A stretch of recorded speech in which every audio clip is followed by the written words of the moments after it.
Assalamualaikum warahmatullahi wabarakatuh. Selamat pagi rekan Istiqom yang berbahagia. Baiklah, kali ini kita lanjutkan pembahasan materi untuk dasar akuntansi, yaitu kali ini kita membahas materi mengenai jurnal khusus. Jadi pada pertemuan yang lalu kita membahas jurnal umum, kita nanti melanjutkan dengan membahas jurnal khusus. Yang mana jurnal khusus ini adalah kalau kita lihat nanti definisinya dari jurnal khususnya, ini merupakan nanti sebuah jurnal yang lazim digunakan, yang sama digunakan dengan jurnal umum. Hanya nanti di sini untuk mencatat transaksi-transaksi yang serumpun, jadi yang sejenis, yang seringkali digunakan, seringkali berulang-ulang. Maka nanti ada baiknya kita menggunakan yang namanya jurnal khusus. Nah, di sini pengertian jurnal khusus bisa Anda lihat bahwa nanti di sini jurnal khusus digunakan untuk mencatat transaksi keuangan yang ditimbulkan oleh transaksi yang serumpun atau sejenis. Nah, perbedaan antara jurnal khusus dengan jurnal umum bisa Anda lihat di depan. Yang pertama dari bentuknya. Kalau jurnal umum umumnya nanti terdiri dari dua lajur yang sering digunakan. Sedangkan jurnal khusus ini terdiri dari beberapa lajur atau banyak lajur. Kemudian yang kedua pada proses pemindahan atau posting dari transaksi. Yang mana kalau di jurnal umum, pemindahan atau posting dilakukan setiap terjadi transaksi. Adapun nanti jurnal khusus nanti dilakukan postingnya itu secara berkala. Jadi secara berkala, mungkin nanti setiap 1 bulan sekali atau mungkin setiap 1 periode nanti dilakukan pemindahan ke dalam buku besar. Yang ketiga, bahwa pencatatan, yaitu nanti kalau di jurnal umum semua transaksi dicatat secara kronologis, jadi diurut berdasarkan nanti terjadinya transaksi. Nah, sedangkan pada jurnal khusus hanya mencatat transaksi yang sejenis saja yang sering kali terjadi. Kemudian yang keempat, untuk pelaku pencatatan, bahwa pelaku pencatatan dapat dilakukan oleh satu orang, sedangkan nanti jurnal khusus bisa lebih dari satu orang atau beberapa orang, karena nanti dengan lajur yang berbeda-beda atau nanti dengan buku yang berbeda-beda. Ini beberapa hal yang bisa Anda lihat adanya perbedaan antara jurnal khusus dengan jurnal umum. Baik, kita lanjutkan. Adapun nanti jurnal khusus nanti mempunyai beberapa jenis. Jadi nanti ada beberapa jenis, tapi nanti yang sering kali dipakai nanti ada sekitar antara 5 jenis. Yang pertama ada jurnal khusus pembelian. Jadi jurnal khusus pembelian adalah merupakan suatu buku harian khusus dan jurnal khusus yang digunakan untuk mencatat pembelian secara kredit. Jadi ini jurnal pembelian khusus mencatat transaksi pembelian secara kredit. Nah, adapun nanti bentuk jurnal pembelian, proses pembelian, yang pertama kolomnya ada kolom tanggal, kemudian ada nomor faktur atau kolom faktur, ada nama suppliernya, pelanggan kita, pemasok kita, kemudian ada keterangan. Nah, kemudian di kolom transaksinya, kolom nilainya nanti ada kolom debit yang terdiri dari pembelian dan lain-lain. Jadi pembelian nanti akan berisi nanti khusus pembelian barang dagangan. Sedangkan nanti kolom lain-lain yang diisi adalah untuk pembelian selain dari barang dagangan. Ini ada di posisi debit. Sedangkan nanti kebalikannya, lawannya adalah posisi kredit, yaitu ada hanya utang dagang. Jadi diketahui bahwa tadi saya sampaikan bahwa jurnal ini dilakukan untuk mencatat pembelian secara kredit. Karena pembelian dilakukan secara kredit, maka hubungannya dengan yang namanya utang dagang. Nah, ini contoh dari kolom dari jurnal pembelian. Nah, kita ambil contoh. Misalkan ada contoh, perusahaan dagang Alungha dalam bulan Maret 2015 mempunyai transaksi yang berkaitan dengan pembelian secara kredit. Kita lihat, pertama tanggal 2 Maret 2015 ada keterangan dibeli barang dagangan dari Budi Agung dengan faktur nomor B001 dengan harga 750.000, syarat pembayaran 2/10, N30. Hati-hati, kalau di dalam transaksi ada keterangan syarat pembayaran bahwa ini pembelian ini pasti dilakukan secara kredit. Ya, hati-hati, kalau ada syarat pembayaran maka transaksi ini atau pembelian ini dilakukan secara kredit walaupun tidak ada kata-kata kredit. Tapi kalau sudah ada muncul syarat pembayaran pasti dilakukan secara kredit. Nah, adapun untuk membaca syarat pembayaran, hati-hati, syarat pembayaran 2/10 N30 artinya jika transaksi ini dibayarkan selama 10 hari dari tanggal transaksi. Jadi kalau hutang ini dibayarkan selama 10 hari dari tanggal transaksi, maka akan dapat potongan 2%. Jadi nanti dilakukan kurang dari 10 hari atau sama dengan dari tanggal transaksi, maka akan dapat potongan sebesar 2%. Sedangkan N30 artinya jangka waktu pelunasan paling lambat adalah 30 hari. Jadi hati-hati, nanti 2 ini menandakan potongannya 2%, sedangkan 10 menandakan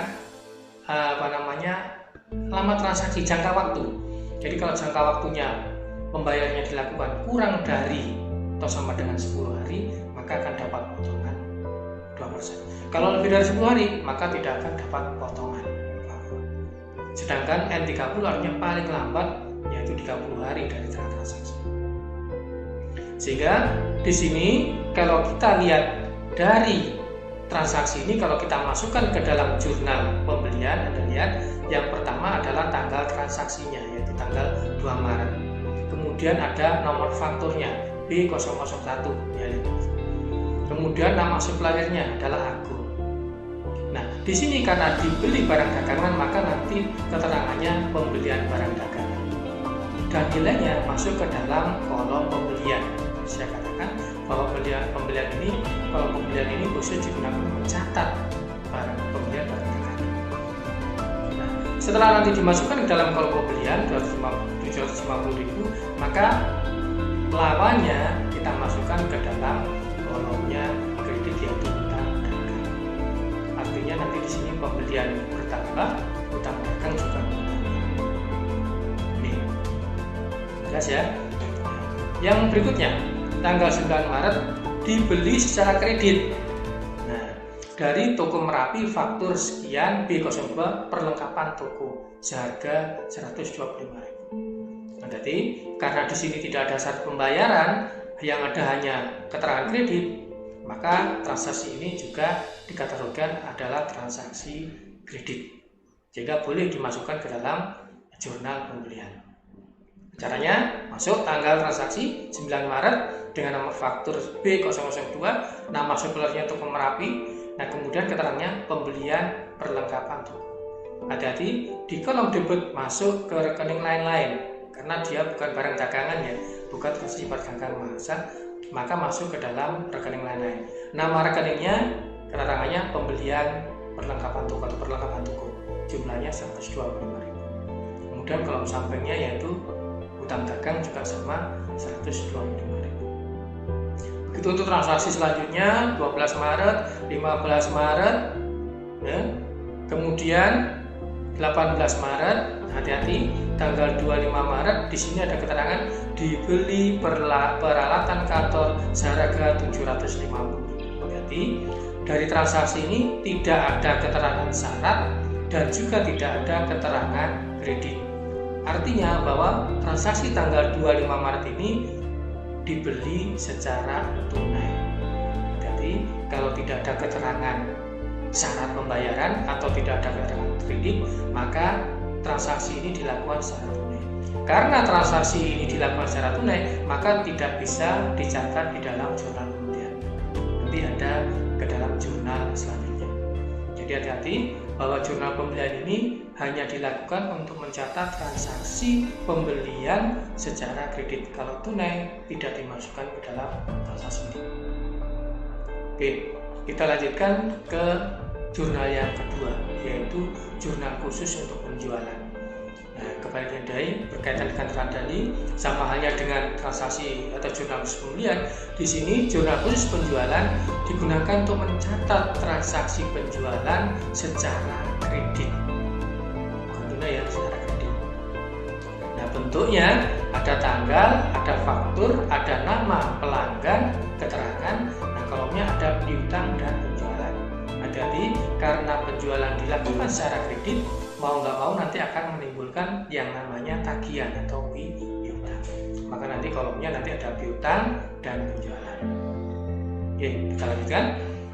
Contoh transaksinya, perusahaan dagang Aloha dalam bulan Maret jika mencatat transaksi penjualan.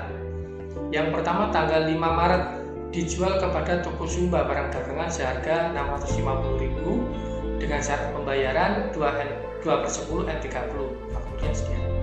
Jadi kalau ada syarat berarti di sini membacanya apabila nantinya penjualan ini dibayar pembayarannya dalam jangka waktu kurang dari atau sama dengan 10 hari dari tanggal transaksi, maka akan dapat potongan 2%. Paling lambat adalah 30 hari.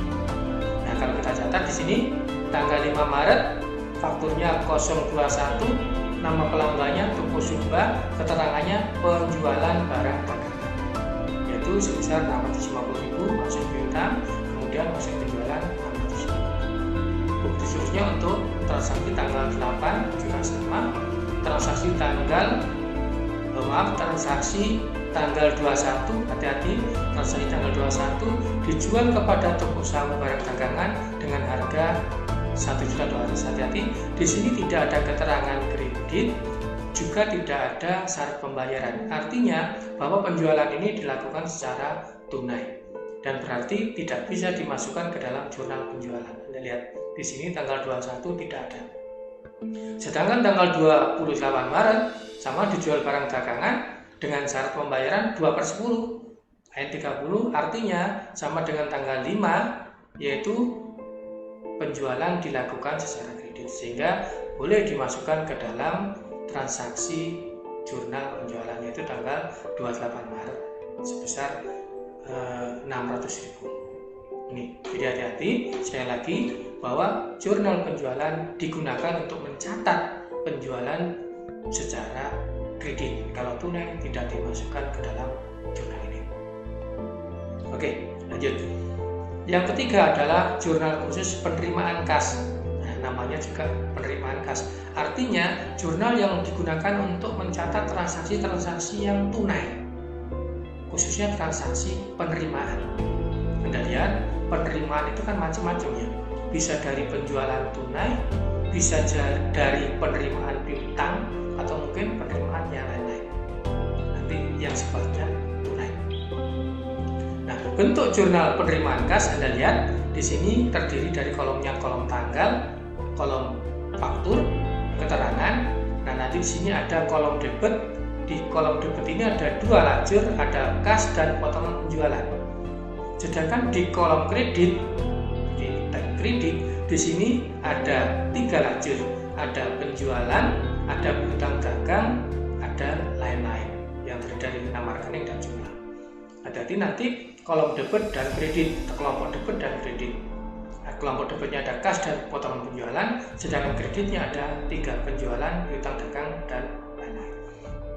Dan perlu diingat nantinya untuk ngecek atau kontrolnya bahwa jumlah transaksi yang ada di kelompok debit, kas tambah potongan penjualan ini harus sama dengan jumlah transaksi yang ada di kelompok kredit. Jadi jumlahnya ini harus sama dengan jumlahnya. Kalau tidak sama berarti ada transaksi yang mungkin keliru pencatatan atau angka-angkanya. Oke, baiklah, lanjut. Ada contoh transaksi perusahaan dagang Aloha pada bulan Maret 2015 mempunyai transaksi sebagai berikut. Tanggal 6 Maret dijual tunai kepada toko Toba barang dagangan seharga 475. Jadi transaksinya tanggal 6 Maret dijual tunai, jadi penjualan barang dagangan. Nah, kemudian masuk ke dalam kas. Nah, tunai tadi kan ya, kas bertambah 475.000. Kemudian sisi kredit masuk ke dalam penjualan. Kenapa? Karena di sini menjual barang dagangan. Kemudian tanggal 8 Maret diterima dari toko Mawar sebesar 350.000. Nah, tanggal 8 Maret kita tulis tanggal 8 Maret 2015 keterangannya penerimaan piutang karena diterima. Jadi kita menerima piutang. piutang. Kas masuk sebesar 350.000. Sedangkan di sisi lain hati-hati, piutang juga sebesar 35.000. Jadi nanti kasnya bertambah, piutangnya nanti di sini dikredit atau bertambah. Kemudian tanggal 14 Maret hati-hati, diterima dari toko Sumba pelunasan faktur yang tanggal 5 kemarin sebesar 625.000 dengan potongan tunai 2%. Jadi di sini tanggal 14 Maret menerima pembayaran piutang atau pelunasan piutang dengan potongan 2%. Jadi tanggal 14 Maret keterangannya pelunasan faktur toko Sumba sebesar 600. Hati-hati di sini yang tertera di transaksi piutang yang dibayarkan yaitu 625. Jadi nanti di sini piutangnya 625. Nah, sedangkan nanti di sini karena nanti di sini ada potongan potongan tunai 2% dari 625, maka nanti akan mengurangi kasnya sehingga nanti potongan penjualannya sebesar 12.500, sisanya adalah sebesar kas 12.500. Jadi ini dari total yang 625 ini nanti di sini akan dikurangi sebesar potongannya yaitu 12.500 sebesar 2%. Nah ini. Nah kemudian pada berikutnya yaitu dijual barang dagangan sebesar sekian masuk. Kemudian tanggal 19 Maret juga pelunasan faktur juga masuk. Kemudian tanggal 21 Maret hati-hati nanti diterima uang sewa ruangan. Nah, di sini keterangannya yaitu pendapatan sewa ruangan 250. Di kolom kredit masuk ke dalam pendapatan lain-lain atau lain-lain. Di sini maksudnya pendapatan sewa besar 2. Tidak bisa dimasukkan ke penjualan karena bukan penjualan perdagangan, tidak bisa dimasukkan ke dalam hutang karena bukan penerimaan hutang, tapi dimasukkan ke dalam lain-lain. Berikutnya tanggal 22 Maret diterima dari toko sawu pelunasan utangnya masuk 625, kemudian masuk piutang juga 625. Sedangkan tanggal 26 Maret dipinjam dari BNI 46 uang sebesar 2 juta. Hati-hati. Di sini masuk ke dalam kas sebesar 2 juta ya, karena di sini keterangannya peminjaman dari Bank BNI. Masuk ke dalam kas 2 juta. Di sisi yang lain nanti di sini masuk kelompok lain yaitu hutang usaha. Artinya kita punya hutang baru sebesar 2 juta. Karena peminjaman dari bank nanti di sini artinya kita punya hutang kepada bank tersebut. Sehingga kolom yang berubah atau yang berpengaruh adalah kolom kas sebesar 2 juta. Kemudian kolom lain yaitu keterangannya hutang sebesar 2 juta. Ini transaksi penerimaan kas. Oke, lanjut, yaitu yang keempat adalah jurnal khusus pengeluaran kas. Nah, seperti dari judulnya, di sini digunakan untuk mencatat semua pengeluaran yang sifatnya tunai. Tunai itu nanti di sini untuk bayar hutang, untuk membeli barang dagangan secara tunai, kemudian untuk membayar yang lain, biaya-biaya yang lain.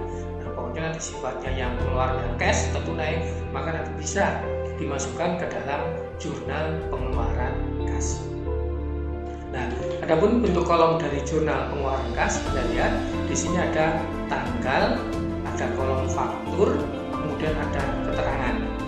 Yang mana nanti di sini ada posisi atau kelompok debit terdiri dari hutang dagang, ada pembelian, kemudian ada lain-lain. Sedangkan kelompok kredit ada kas dan potongan pembelian. Jadi karena nanti kita pengeluaran kas nanti kaitannya dengan potongan pembelian. Kalau penerimaan kas kaitannya dengan potongan penjualan. Oke, lanjut. Ini ada contoh transaksi juga. Tanggal 1 Maret dibeli tunai barang dagangan seharga 650.000. Kita lihat tanggal 1 Maret keterangannya pembelian barang dagangan, yaitu masuk ke dalam kolom pembelian sebesar 650.000. Ini di kelompok debit. Sedangkan di kelompok kredit langsung masuk ke dalam kolom kas. Artinya kasnya akan berkurang karena bayar tunai. Yang kedua, tanggal 4 Maret keterangan dibeli dari toko Jazane mesin tik untuk kantor dengan harga 475.000. Nah, lihat tanggal 4 Maret keterangannya pembelian mesin tik kantor. Nah, karena di sini bukan kelompok, bukan pembayaran hutang atau bukan pembelian barang dagangan, maka nanti masuk ke dalam kolom lain-lain. Keterangannya peralatan kantor. Jumlahnya sebesar 475. Kemudian di kelompok kredit juga sama, masuk ke dalam kolom kas. Nah, begitu juga tanggal 7 dibeli tunai barang dagangan dari toko Citarum. Kalau barang dagangan, maka nanti di sini, ya kan, akan nanti di sini masuk ke dalam kelompok pembelian juga kas. Ya. Nah, kemudian tanggal 5 Maret dibayar hutang kepada toko Merpati sebesar 250. Nah, di sini keterangannya pembayaran hutang. Nah, nanti di sini karena pembayaran hutang maka masuk ke dalam kelompok hutang dagang. Jadi mengurangi hutang. Sedangkan di sebelah kanan atau kredit tetap masuk ke dalam kas. Nah, kemudian tanggal 11 Maret dibayar hutang kepada PT Agung sebesar 720 dengan mendapatkan potongan tunai 2%. Jadi tanggal 11 Maret pembayaran hutang ke toko Agung. Hati-hati, hutang yang kita bayarkan yaitu nominalnya sebesar 720.000. Nah, tetapi karena ada potongan, kas yang kita terima tidak sebesar itu, tapi sebesar 705.500. Yaitu karena ada potongan sebesar 2%, 14.400. Hati-hati ya, yang kita terima tidak full atau tidak penuh sama dengan hutangnya.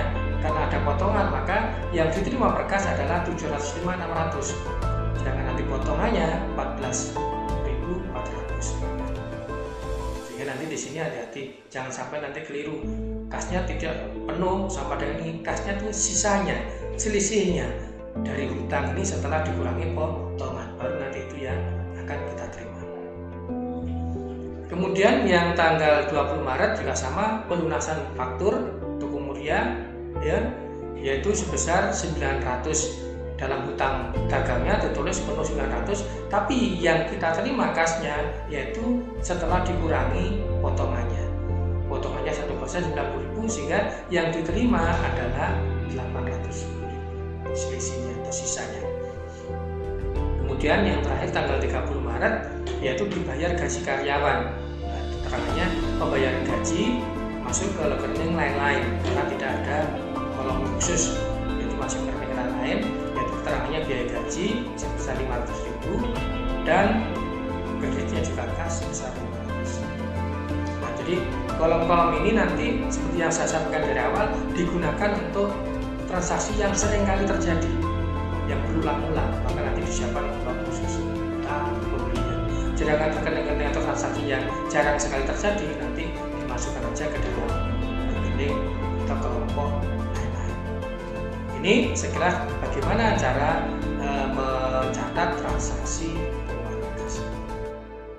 Oke, selanjutnya yang terakhir adalah jurnal khusus memorial. Memorial ini adalah ada juga yang menyebutkan sama dengan jurnal umum. Artinya bahwa jurnal memorial ini digunakan untuk mencatat transaksi-transaksi yang tidak dapat dimasukkan ke dalam keempat jurnal yang awal tadi, yaitu jurnal pembelian, jurnal penjualan, jurnal penerimaan kas, maupun jurnal pengeluaran kas. Jadi kalau ada transaksi yang tidak bisa dimasukkan dalam 4 jurnal itu, maka nanti harus dimasukkan ke dalam jurnal khusus memorial. Contohnya apa? Biasanya ada retur atau pengembalian barang. Nah, karena retur ini hubungannya dengan hutang atau piutang. Kalau misalkan kita membeli barang kemudian kita kembalikan, itu namanya retur pembelian. Jadi kalau kita membeli, kita kembalikan, retur pembelian dalam arti bahwa akan mengurangi hutang kita. Jadi seandainya nanti misalkan kita beli barang 100.000, kemudian ada rusak kita kembalikan 10.000, maka hutang kita yang awalnya 100.000 akan berkurang sebesar 10.000 karena ada barang yang kita kembalikan. Tapi masih berupa hutang, belum ada pembayaran. Nah, sehingga nanti transaksi-transaksi khusus tersebut ini bisa dimasukkan ke dalam jurnal memorial. Oke, kita ambil contoh. Pada tanggal 4 Maret 2015 ada keterangan dikirim nota debit kepada PT Agung sehubungan dengan pengembalian barang dagangan yang dibeli karena tidak sesuai. Jadi nota debit nanti ada sebesar nota retur. Kita beli barang ternyata ada yang tidak sesuai, maka kita kembalikan. Nah, karena tidak sesuai kita kembalikan, maka hasil dari pembelian tadi itu yang punya dengan pembelian, maka returnya disebut dengan retur pembelian. Nah, pencatannya gimana? Tanggal 4 Maret. Nah, jurnalnya hutang dagang sebelah debit pada retur pembelian sebelah kredit. Artinya hutang dagang debit berarti mengurangi hutang kita. Hutang kita akan berkurang 30.000. Sedangkan nanti retur pembelian akan bertambah sebesar 30.000. Yang mengurangi juga pembelian kita. Kemudian tanggal 7 Maret diterima kembali dari toko Sumba sebesar 25.000. Jadi kita awalnya menjual kepada toko Sumba, mereka mengembalikan karena mungkin rusak. Nah, karena mengembalikan berarti piutang kita kepada toko Sumba harus kita potong, kita kurangi. Nah, pengembalian tersebut disebut dengan retur penjualan karena hubungannya dengan penjualan. Sehingga jurnalnya retur penjualan sebesar 25 sebelah debit, kemudian kreditnya piutang dagang sebesar 25.000 sebelah kredit. Berarti nanti jurnalnya nanti dipahami ya, dihafalkan nanti. Kalau nanti retur pembelian berarti hutang dagang di debit 30.000, kreditnya retur pembelian. Kalau untuk retur penjualan siang debit baru piutang. Ya, ini beberapa hal yang bisa saya sampaikan berkaitan dengan yang namanya jurnal khusus. Jadi saya harapkan nanti materi ini bisa nanti bermanfaat bagi sobat-sobat sekalian, dan mohon nanti ditelaah, dipahami, mungkin nanti dilihat berulang kali sampai nanti ada kesimpulan untuk memahami dari tersebut. Baiklah, demikian yang bisa saya sampaikan, dan kurangnya saya mohon maaf. Saya Heri, bila hidayah. Wassalamualaikum warahmatullahi wabarakatuh.